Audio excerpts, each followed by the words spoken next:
একজন গরিব মানুষের জীবনে কি কি টেনশন থাকতে পারে? টাকা পয়সার টেনশন, বাড়ি ঘর দুয়ার নেই, এসবের টেনশন, পেটের টেনশন, খাবো কি, কিসের টেনশন থাকতে পারে? ভাই, আমরা যারা গরিব মানুষ না, আমাদের জীবনে কোনো টেনশন ফেনশন নেই, কারণ আমরা জানি বিধাতা যেটা দিয়েছেন সেটাই আমাদের কাছে সুখ। হ্যাঁ প্রিয় বন্ধু, দেখবেন যাদের মাস ফুরালে লক্ষ লক্ষ কোটি কোটি টাকা রোজগার, তাদের রাতে ঘুম হয় না।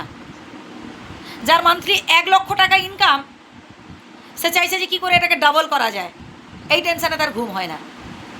বরং আমি তো বলবো যারা গরিব, যারা মধ্যবিত্ত, তারা অনেক ভালোতে আছি আমরা। যারা আমরা দিন খাই, যারা আমরা খেটে খাওয়া মানুষ, অনেক আনন্দে আছি, অনেক ভালোতে আছি। বিধাতার উপর ভরসা রাখুন প্রিয় বন্ধু। সে যত রোজগার করুন না কেন, যদি আপনার মন থেকে শান্তি জিনিসটা না থাকে, যদি আপনি মন থেকে খুশি হতে না পারেন, আপনার পরিবারের অভাব অনটন দূর হবে না। যত রোজগার করুন না কেন, বাড়ি থেকে অভাব দূর হবে না, কারণ আপনি কোনো কিছুতে খুশিই হতে পারেন না। আমি অনেক মানুষকে দেখেছি, তার সব কিছু আছে, টাকা পয়সা, বাড়ি গাড়ি, কোনো কিছুতে অভাব নেই, তবুও তার মুখে দেখবেন হাসি নেই। কেউ সাহায্যের জন্য এলে দূর দূর করে তাড়িয়ে দেয়। হয়তো কেউ ভিক্ষে চাইতে এসেছে, তাকে সাহায্য করা তো দূরের কথা, উপরন্তু তাকে 4টা কথা শুনিয়ে দেয়। তুই খেটে গায়ে গতরে খেটে রোজগার করতে পারিস না। আর প্রিয় বন্ধু, কাউকে হয়তো সেই সামর্থ্য যদি আপনার থাকে, দেন না, দিলে দেখবেন আপনার অর্থভাণ্ডার বাড়বে। কাউকে কষ্ট দিয়ে, কাউকে কাঁদিয়ে কোনোদিনও সুখী হওয়া যায় না।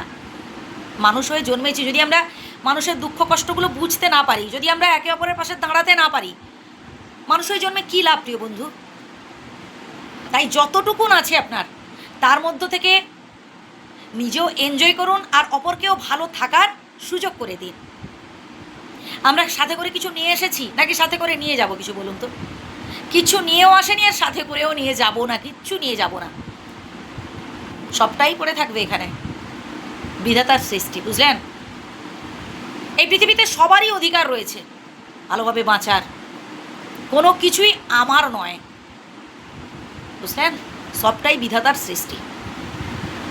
কাউকে কষ্ট দিয়ে, কাউকে ঠকিয়ে হয়তো আপনি সাময়িক সুখ অনুভব করতে পারেন, কিন্তু এই সুখটা দীর্ঘস্থায়ী নয়। এরপরেই আসছে আপনার জীবনে চরম দুঃখ, কারণ আপনার কারণে কেউ একজন চোখের জল ফেলছে, আপনার কারণে কেউ একজন কাঁদছে। কথাটা মনে রাখবেন, অপ্রিয় হলেও কথাটা একদম বাস্তব।